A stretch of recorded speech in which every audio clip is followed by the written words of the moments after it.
తర్వాత పబ్బులలో చిన్నపిల్లల్ని అలో చేయకూడదు. తర్వాత వాళ్ళ ప్రాంగణంలో ముఖ్యంగా సీసీటీవీ సర్వేలెన్సు ప్రతి ఇంచ్ కూడా కవర్ అయ్యే విధంగా వాళ్ళు చర్యలు తీసుకోవాలి. అదేవిధంగా ఇల్యూమినేషన్ కూడా అడిక్వేట్గా ఉండే విధంగా వాళ్ళు చర్యలు తీసుకోవాలని, తర్వాత సీసీటీవీ ఫుటేజ్ కూడా వాళ్ళు రికార్డింగ్ సరైన క్వాలిటీలో మెయింటైన్ చేయాలి. తర్వాత దాన్ని మినిమం ఇన్ని రోజులు అనేది చట్టపరంగా ఏదైతే ఉందో దాన్ని కూడా వాళ్ళు మెయింటైన్ చేయాలని వాళ్లకు సూచనలు ఇవ్వడం జరిగింది. వీటితో పాటు వాళ్ళ ప్రాంగణంలో ఈ నంబర్ ప్లేట్ లేకుండా ఆటో రిక్షాస్ కానీ క్యాబ్స్ కానీ, తర్వాత నంబర్ ప్లేటు మార్పిడి చేసి తిరిగే ఇట్లాంటి క్యాబ్స్ ఆటో రిక్షాలకు కూడా అలో చేయకుండా వాళ్ళ కస్టమర్స్ని వాళ్ళు హెచ్చరిస్తూ అట్లాంటి అనుమానాస్పదంగా తిరిగే వ్యక్తులను అక్కడ ఉండకుండా చూసుకోవాలి. తర్వాత పోలీస్కు కూడా సమాచారం ఇవ్వాలి.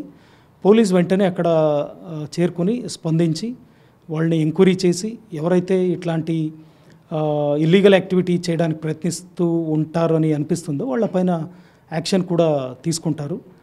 కాబట్టి మన వెస్ట్ జోన్ పరిధిలో ఉన్న restaurants, bars and restaurants, star hotels, pubs ఈ మేనేజ్మెంట్స్తో నిన్న traffic police and west zone police ఇద్దరు మీటింగ్ చేసి వాళ్ళకి ఇవన్నీ సూచనలు ఇవ్వడం జరిగింది. వాళ్ళు కూడా సహకారం అందజేస్తామని ఏకప్రకారంగా వాళ్ళు చెప్పారు. సో ఫైనల్గా సార్, రోడ్డు పైన 31st నైట్ రోజు రోడ్డు పైన 2 వీలర్స్ కావచ్చు, కార్స్ కావచ్చు, కొంతమంది ర్యాష్ డ్రైవింగ్ చేయడం, న్యూసెన్స్ క్రియేట్ చేయడం లాంటి లాస్ట్ టైం కూడా చూసాం. సో ఈసారి అట్లాంటివి రాకుండా ఏం చేస్తారు? అట్లాంటి వారిపైన ఎట్లాంటి చర్యలు తీసుకోబోతున్నారు మీరు? ట్రాఫిక్ పోలీసు మరియు లా అండ్ ఆర్డర్ పోలీస్ అందరూ కలిసి మోర్ దెన్ 100 పాయింట్స్లో డ్రంక్ అండ్ డ్రైవ్ చెక్కింగ్ ఏర్పాటు చేస్తున్నాము. ముఖ్యంగా వెస్ట్ జోన్లో ప్రతి రోడ్లో కూడా డ్రంక్ అండ్ డ్రైవ్ చెక్కింగ్ ఉంటుంది. డ్రంక్ అండ్ డ్రైవింగ్ ఎవరైనా చేస్తే ఖచ్చితంగా పట్టుబడతారు. వాళ్లకు చట్ట ప్రకారంగా శిక్ష తప్పదు. వాళ్ళ లైసెన్స్ కూడా డిస్క్వాలిఫికేషన్ చేస్తాము డ్రైవింగ్ నుంచి. తర్వాత వాళ్ళతో పాటు బండి నడిపే వ్యక్తి, తాగకుండా ఉన్న వ్యక్తి లేరు అంటే బండి కూడా హైకోర్టు ఆదేశాల ప్రకారంగా సీజ్ చేస్తాము.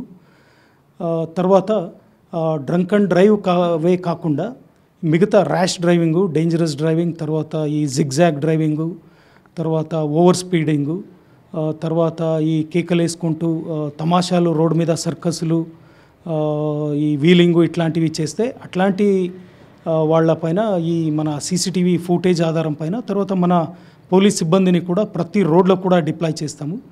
వాళ్ళు కూడా వీడియో రికార్డ్ చేస్తారు ఇట్లాంటి తమాషాలు చేసే వ్యక్తులను. వాళ్ళపైన క్రిమినల్ కేసు నమోదు చేసి వాళ్ళపైన కూడా ఖచ్చితంగా చట్టపరమైన చర్యలు తీసుకుంటాము. ఎవరు కూడా ఇట్లాంటి కార్యకలాపాలలో, ఇట్లాంటి డేంజరస్ యాక్టివిటీస్లో పాల్గొని న్యూ ఇయర్ని చాలా చెడుగా వెల్కమ్ చేయొద్దని నేను వాళ్ళని కూడా కోరుకుంటాను.